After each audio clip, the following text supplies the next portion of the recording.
10x your service design offering with Smaply. Take 20% off any order with This Is HCD 20 off. Let's superpower you and your design team's potential. Sign up at smaply.app. Enjoy the episode from your friends at Smaply, helping support This Is HCD podcast. People like Kaustubh Thapa give me hope. Kaustubh is finishing his doctorate at the Copernicus Institute of Sustainable Development at Utrecht University in the Netherlands.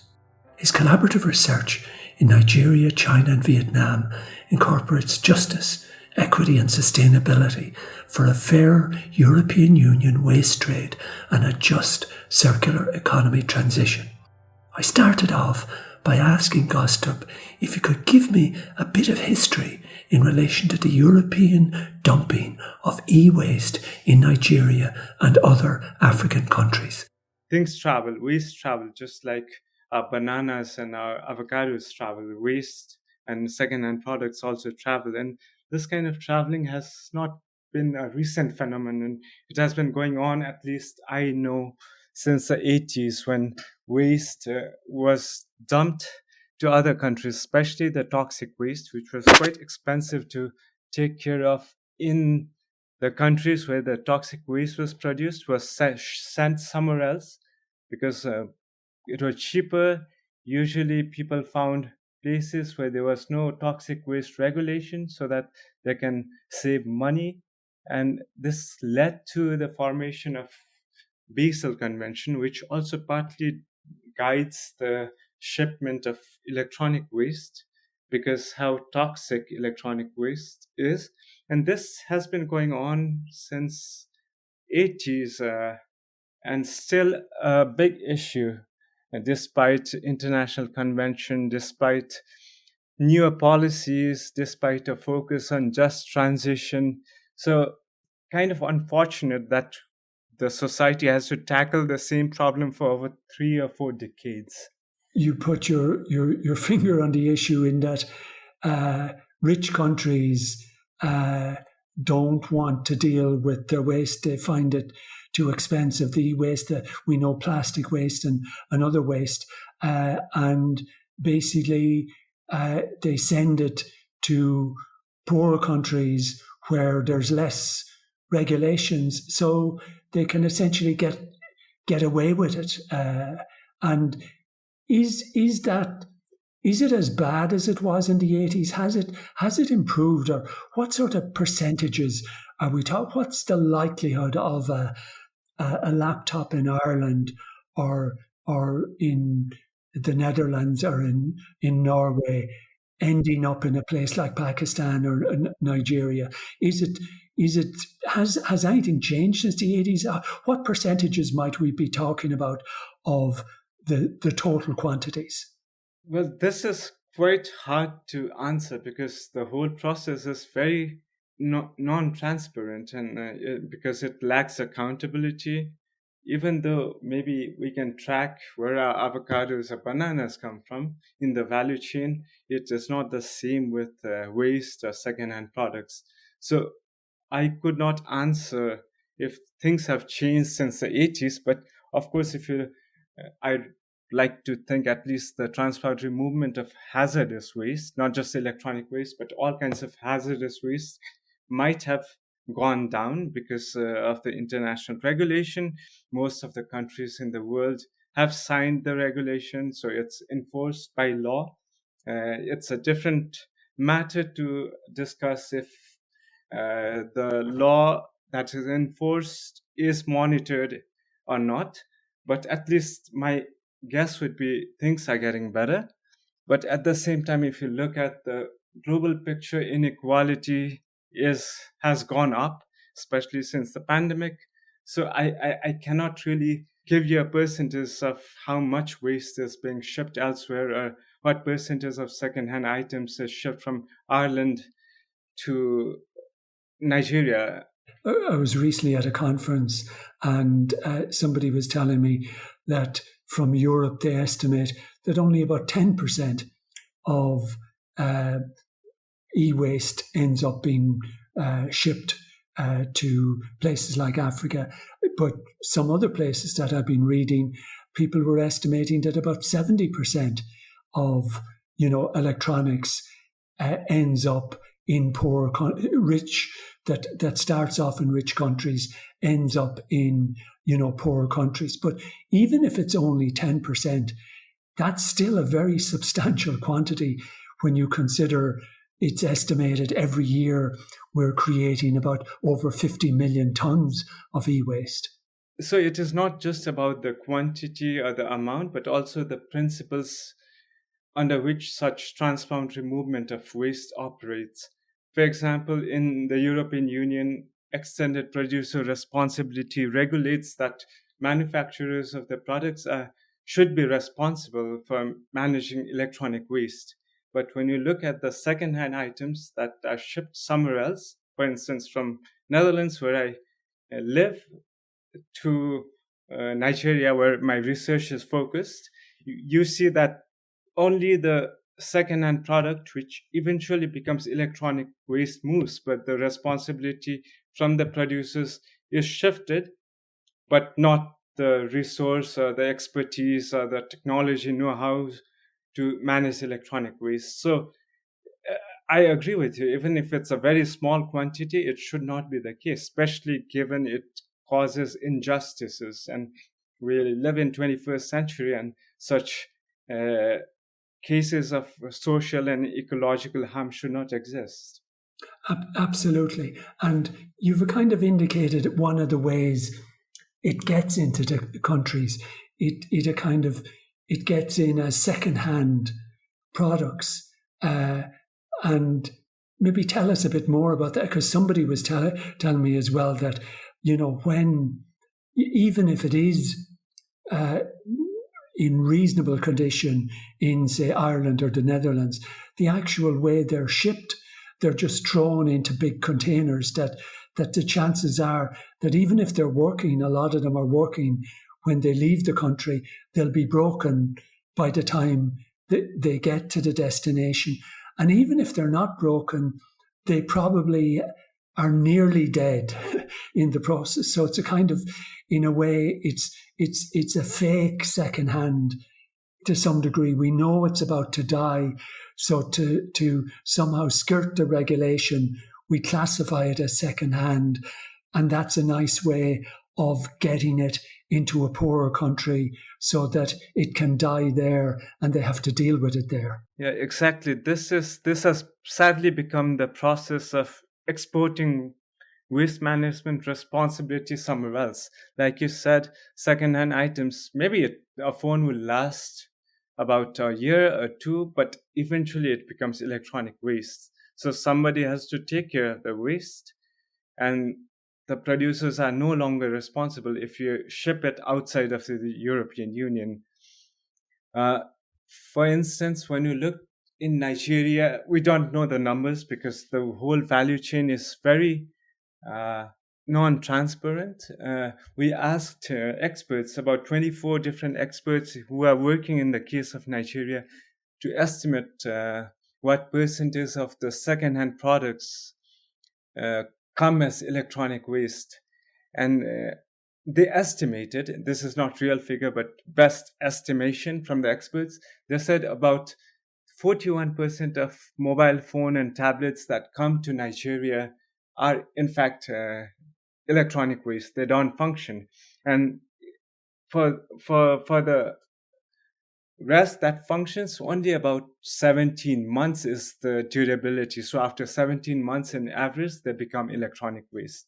And we also looked at how this in the port, how they check for functionality of electronics. And we went to Dutch Harbor and we saw a volunteer who was just testing random devices by plugging it in the electric socket, and if he sees a green light, it works. But that is not the case. Even if I can turn my computer on, but if the motherboard doesn't work, or if my hard drive doesn't work, of course this is a waste.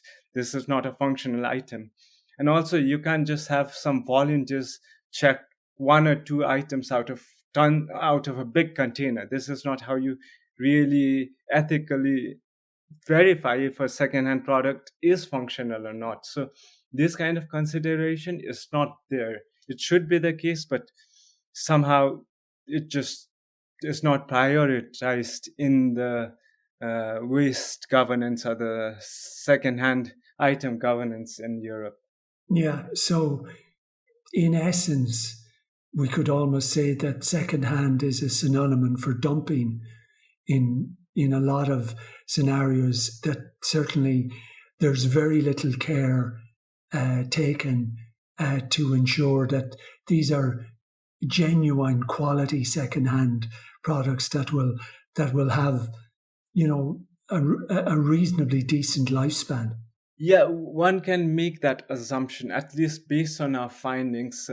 We actually conclude that even the reuse is a very important part of circular economy to extend the life of a product for as long as possible. If you look at the electronic and electric items shipped from Europe to Nigeria, then reuse is actually not sustainable, and it's causing social and ecological harm. So you're right. It has sadly been a way to dump electronics somewhere far away.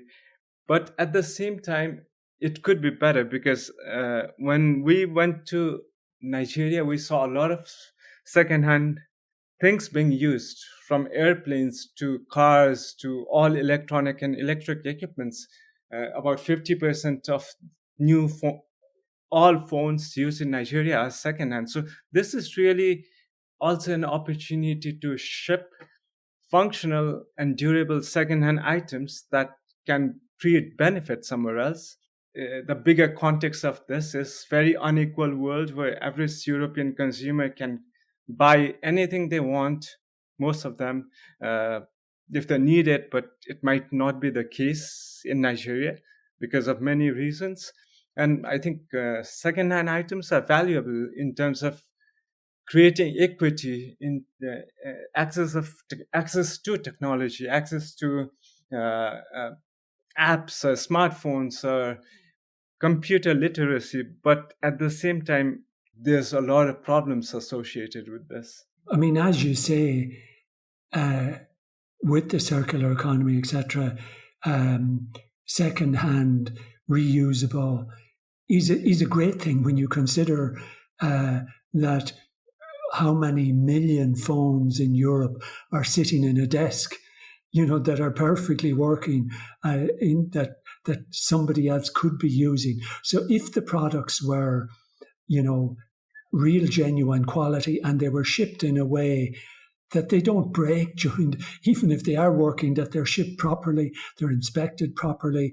There's a market now in Europe and other countries for refurbished products, and those refurbished products, tech products, get thorough testing, before they are put on sale as a refurbished actual product. So if we, as you point out, if this was done properly, we could genuinely improve the whole circularity of electronics, but it needs to be done properly. Yes, exactly. That is one of the findings from our research. We kind of co-design a policy intervention with the experts in Nigeria, thinking, okay, this has been a problem with secondhand devices, but also inflow of electronic waste illegally through the loop of secondhand device. So what can be done to boost circularity, to also make sure that injustices and exploitation doesn't happen? And the solution at least, was quite simple. What we propose is, instead of producers being responsible for management of electronic waste in their own countries or in a specific region, they should be responsible globally. For instance, if an Apple product or Philips from Netherlands goes to Nigeria, then no matter how many cycles of use and reuse has the product gone through, Philips or Apple or whoever manufactured the product should be responsible for a sound management of the waste of their product internationally. So instead of just focusing within Europe, we want to extend it globally, and I think it's only fair if you consider the justice and equity aspect of the circular economy, which sadly has been quite left out from the discourse of circular economy, social dimension, international dimension, justice, equity. And for us, we think these are very important topics to be included if we are talking about transition, that at a global European level, we need to think how the transition impacts people, not just within Europe, but globally, and also to make it fair and ethical and not just exploitative like things has been since the 80s. Well, I mean, what I've found from my researcher experience that those who will exploit other people will also exploit the environment. I mean, wherever there is exploitation, the impacts are many, faceted in the process. So ethics and the environment, everything is interlinked, because those without ethics or lacking in ethics are not going to care for the environment, and we're not going to get to a genuine, sustainable world if we don't have an ethical world. Because part of why we have a linear economy is because we feel we can exploit weaker people and weaker animals, etc. There's a sense that the strong can exploit the weak without any consequences. But we see that there are consequences for everybody now in the climate crisis, weak or strong. Exactly. And since there's so much talk about transition and doing things better and imagining a new world, I think we really need to incorporate these principles of fairness, equity, justice, ethical principles, accountability while making these regulations. Because if you look at the waste regulations, waste shipment regulations in the EU or elsewhere, such ideas are not the ethical consideration to focus on how can relationship between the actors in the waste value chain actually can be a symbiotic relationship, or how people can enhance well-being of each other while taking care of the waste. That is a much better world and more sustainable world than right now, where you just focus on how can we just manage the waste at the cheapest cost to maximize profit and send it somewhere far away and not think about it. So this is really an opportunity to do things right. And it starts, at least from our research in waste governance, to making intervention in policies and designing policies with consideration for other humans all around the world. Like you said, also the environment, to look at the interconnectedness between people and planet as well. Absolutely. So your research and ideas, is this ultimate producer responsibility that wherever that product ends up, it is the brand's responsibility to make sure that it is properly either recycled or got rid of, or that its end of life does not damage either other people or other or the environment, the water, the air in the process. So whether it's a Philips or an Apple, that phone or device is their responsibility, no matter where physically that ends up. Exactly. There's the basic idea of polluters pay principle. It has been operationalized in the EU, but it's limited within the confines of the EU. That's why maybe it creates a loophole where you ship your second-hand products or soon to be e-waste things elsewhere, so that the producers can get rid of the responsibility. But if you make it universal, and if you make it ultimate in the sense that it applies to the e-waste phase of a product, no matter where it is, for the ultimate responsibility of sound management. Such a lot of problems, we believe, and 24 other people who co-designed this policy intervention believe could at least is a way forward. Yeah, I think it's a brilliant idea. I think it's quite simple, brilliant. I mean, I think it'll be very difficult because the brands will obviously do everything they can to avoid taking responsibility. But I think it sounds like a fantastic idea. So it's got a powerful simplicity, and as you say, it's leading on from the polluter pays principle. So it's not a radically new concept. It's just making it, giving it a universality or a global reach. Yes, definitely. And a lot of the sustainability solutions, it does not have to be necessarily complex. It's quite simple, straightforward solution. What is difficult is to operationalize it. We already had some feedback on the UPR principle that we proposed from some of the market players, saying, "Oh, this is never going to work.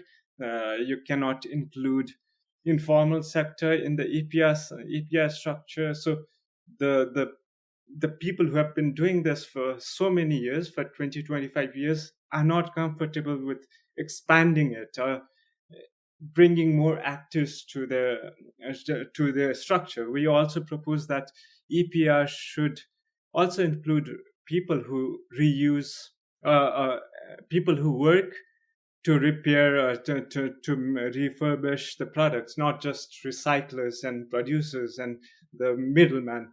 We wanted to make it more inclusive so that it also includes non-profits and civil society organizations.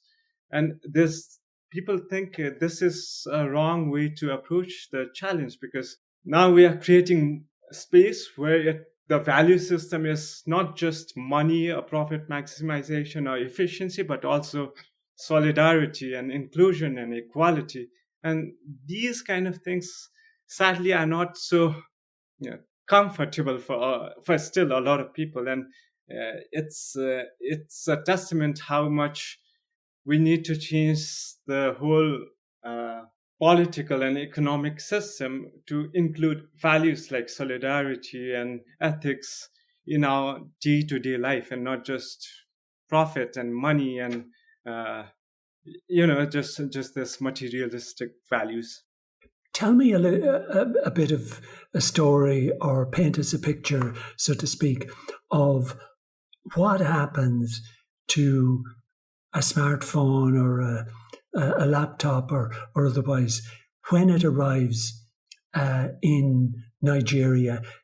Take me on the rest of its life, so to speak. Let's say it gets maybe used or repaired a bit, and then ultimately it's going to end up somewhere being stripped apart or somewhere. Can you take us on a little bit of a journey from when it arrives at that port in Nigeria? And let's assume that it is, maybe you can tell a couple of stories. One for something that is quite broken, what happens to it then, or maybe another story about something that it is working, but it's only going to last, another year and a half. Just paint us a little bit of a picture of who's involved, perhaps the dangers of of how they have to work and how they have to dismantle and etc. and what they're exposed to. A bit of that picture from the port onwards, where these electronic devices arrive. So from our finding, we saw that about 1/3 does not work. So they're basically e-waste, which is not legal to ship from OECD countries, high rich countries, to non-OECD countries. And the narrative of e-waste is also different depending on whom you talk to. If you talk to the government in Nigeria, they say, "Oh, the last time we had e-waste was in 2015 and it was taken care of. We sent it back and we don't really have a problem of e-waste coming in."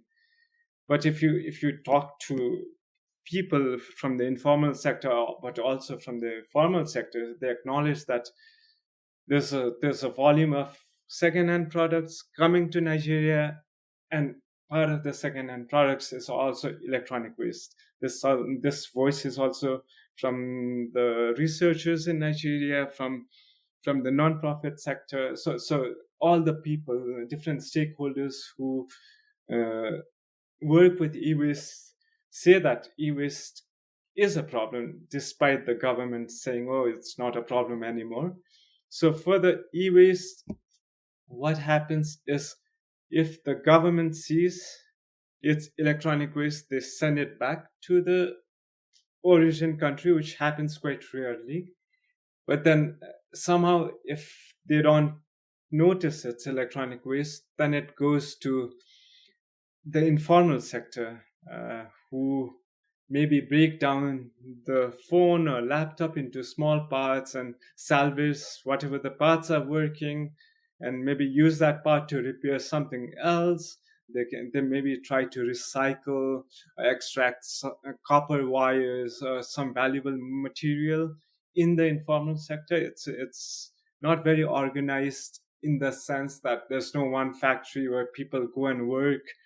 It's organically organized within the informal sector, but we saw people without any protective equipments, directly uh, working with toxic electronics. We didn't really see people burning wires, but people told us that people just go to at the side of the landfill and burn wires, so they are inhaling quite toxic fumes to extract copper. And a lot of this electronic waste is ultimately being dumped in the landfill. Uh, and if you look at secondhand products, of course, the value is quite added there, in the sense that people reuse it, or the business people, they have shops, many shops where uh, people who want to buy a second item can go and buy second-hand item for a reasonable price. Second-hand items are also refurbished, and so that the product lasts for as long as possible. But again, all these things eventually become e-waste. I saw a WHO, World Health Organization, report. I think it was estimating that something like 18 million women and 13 million children were involved in the e-waste industry on a global basis. Would that be, of your experience, who is it that is scavenging, and who is it that's pulling these things apart and dipping these chip boards into acid to strip this and get out various materials? I mean, who is it that's doing this sort of work? Yeah, these are definitely the most marginalized people whose daily livelihood depends on this kind of work. Uh, just because they do not have an option to have other kinds of job, they engage in such work. And this is actually a case of exploitation, because they need to have some work to make a living, and in that sense, they are kind of forced to do this kind of work. And what we propose in the ultimate producer responsibility is to train these informal sector workers to ensure that at least the basic health and safety is uh, there. They're aware of what they are doing, or maybe limit their work to just collection of electronic waste, other waste, so that they don't have to really deal with toxic elements, so that they can have a decent livelihood without exposing themselves to harm day in and day out. I didn't see a lot of children or women in Nigeria in electronic waste. Uh, but also, I didn't get a chance to observe people burning wires. I only went to the informal sector where they resell products.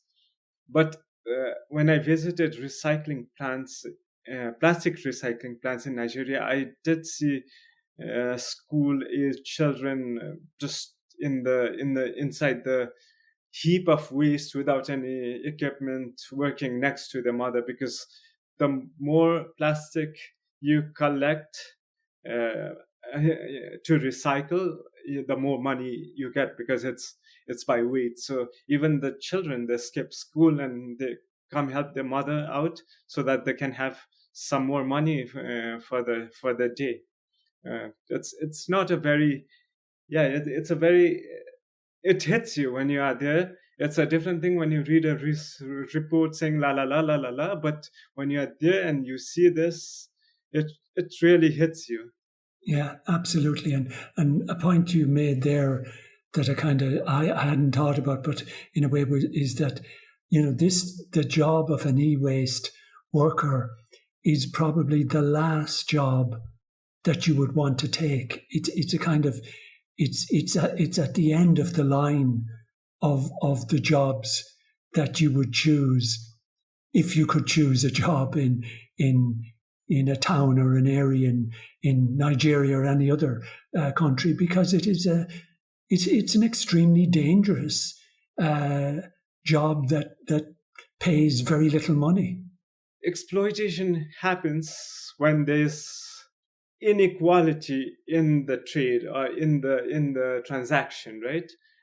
So rich country versus poor country, knowledgeable versus not so knowledgeable, in the sense that e-waste processing factories in Europe, they have all the knowledge to do the right thing, how to make it circular, sustainable, how to deal with the toxic waste. But the informal sector in Nigeria, they don't know this, and they don't have access to this knowledge. A lot of this is technology limited, and the technology is not even open source. So even if the waste is going to Nigeria, they will never have access to technology because it's very expensive and it's not open source. UN estimate that something like less than 20% of e-waste is properly recycled.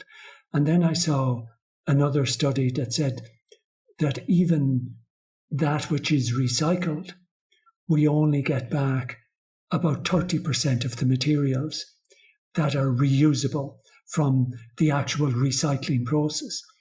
I suppose part of that, if we accept that that's true for the moment, and maybe you've different information, but I think it's part of it is a design decision or a design process that if we are going to achieve genuine circularity, we must begin to change the way we design products, so that we design them so that they can be taken apart, they can be disassembled, the metals and the materials can be much more easily separated, because right now it seems like the big brands, whether they're Philips or Samsung or Apple, are designing products that actually cannot be recycled properly, or that require such expensive equipment to separate the materials that the vast majority of poor countries could never afford that equipment or training and end up smashing them with hammers or burning them with Bunsen burners, because the products are not designed in a way that there's a material simplicity within them that allows them to be recycled. And we need to do that, I think. Or what do you think?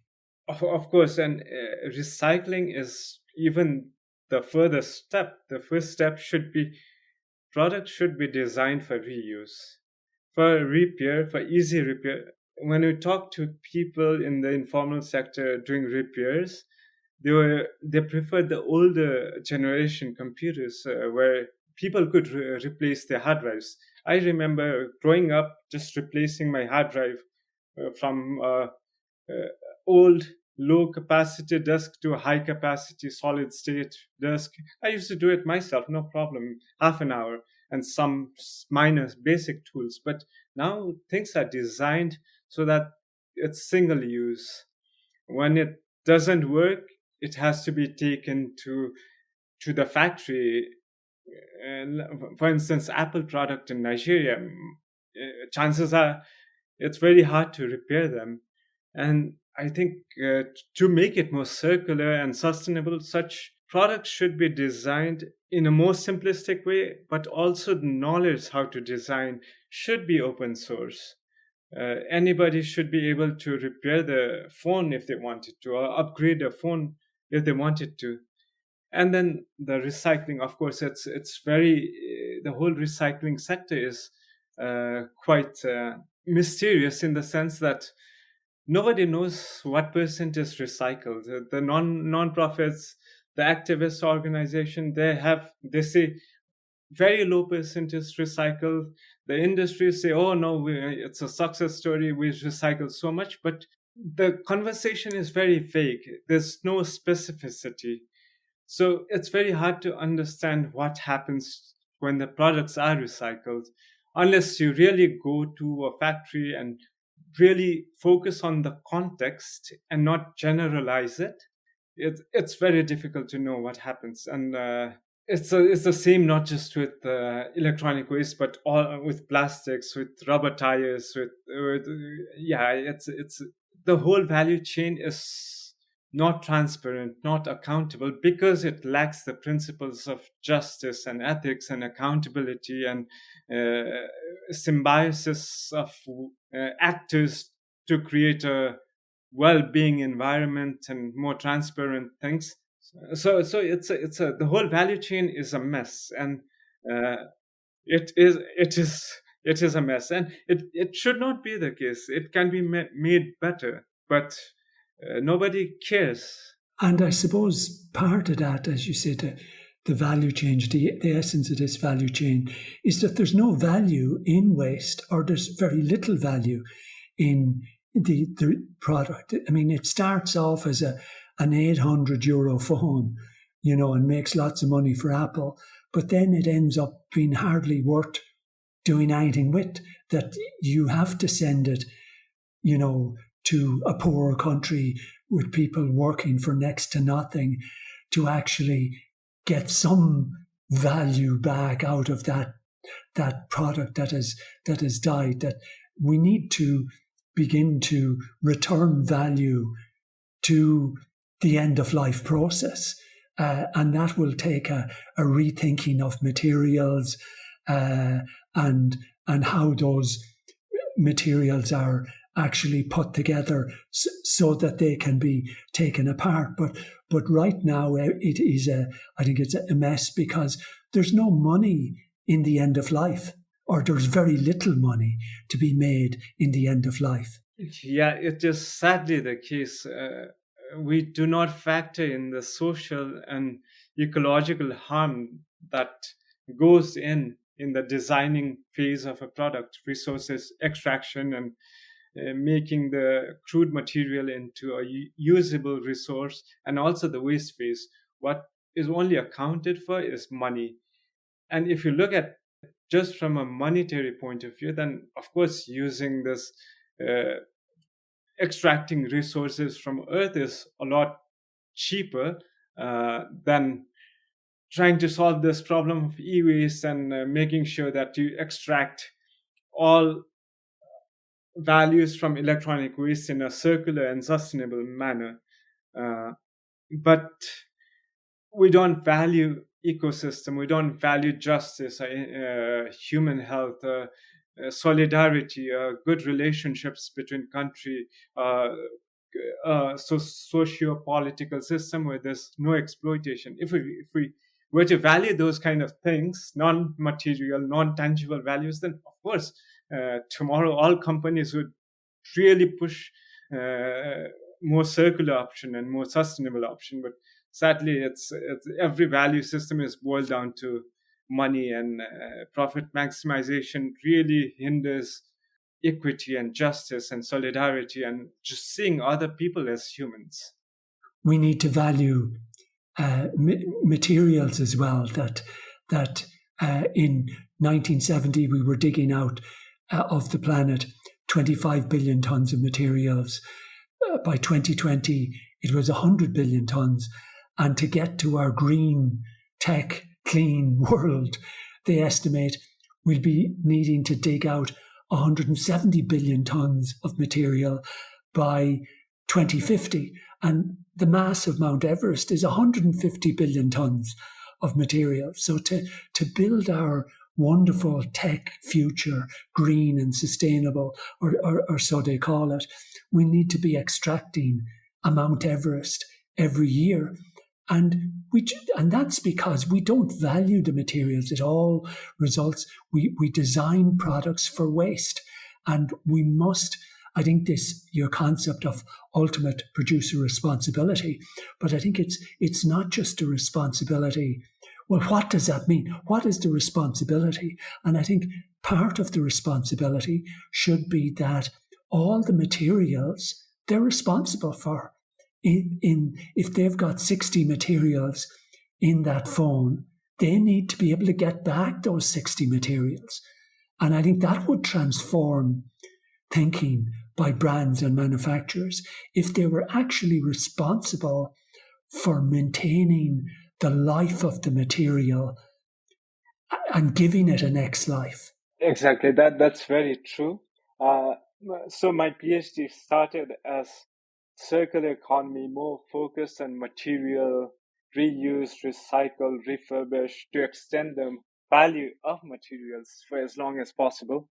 And in the 4 years of my research, then it became, yes, this is a great idea, but as long as put value to human and environment, you can't just do this with material. So you have to focus, like we talked before, in the interrelationship, interdependency of humans, environment, and the environment nature that gives us material in order to really be sustainable.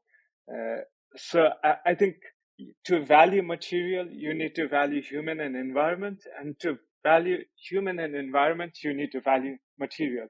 It all goes together. And part of our research, looking at the plastic waste, we propose an eco-centric approach to designing policy where you harmonize relationship between individuals, society, and nature, including the material. Really, you make sure that the interaction between these three does not create mutual harm as much as possible. So this change in mind shift where you value everything and you see the interconnectedness of things. It's very hard to do so, to look at this broader interconnection if you just focus on one aspect, one material, money or green growth. But yeah, we need to change our paradigms, what we value as well, if we want, and this discussion is far bigger than secondhand items and electronic waste. But yeah, you need to have different value systems if you want to fix problems. Yeah, and I think you've summarized it very well. The interconnectedness of of everything, and even though that's obviously complex to deal with, we must deal with the interrelationships, the materials, the people, the environment.